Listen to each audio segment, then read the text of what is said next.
All right, now, so what was it is usually believed, okay, that uh, if you let the Brahmanas rule, if you if you let them rule, they will establish a fascist state. This is what is usually propagated in the name of liberal and secular narrative. All right. Now, this the source of this narrative bases on the false history that was taught to us that since Pushyamitra Sunga, since he overthrew the Buddhist dynasty that was the Mauryans. Mauryans were not Buddhists; it was just one king. Okay.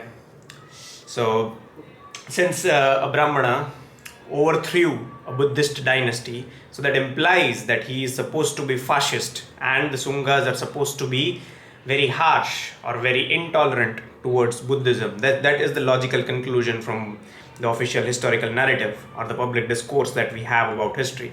Although we don't talk about these things in schools, okay? Freedom of speech, okay? It's become very difficult to have a straight or a rational conversation with the kind of kids that are being produced from schools, okay?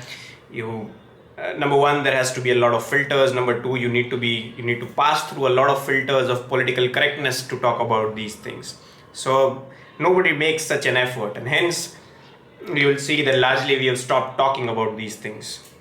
But this is why we have this channel, and this is why I am talking about these things. Okay, so in this page you can see over here it reads, but though the Sungas were strong adherents of Brahminical religion, there is no independent evidence to show that they were intolerant of Buddhism.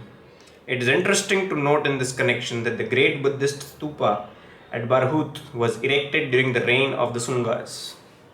Okay, so this official narrative, you'll see this. Okay, these things have been propagated in a very subtle way, that you vilify the general category, largely the general category, so that you have somebody to blame for your troubles. Okay, so when you have somebody to blame for your troubles, okay, that shifts this accountability, that okay, since they are responsible for the trouble, they must work to undo whatever trouble that they caused. Okay, and on top of that we have reservations and whatnot. Not that I'm against it, okay, I'm obviously in the favor of reforming it.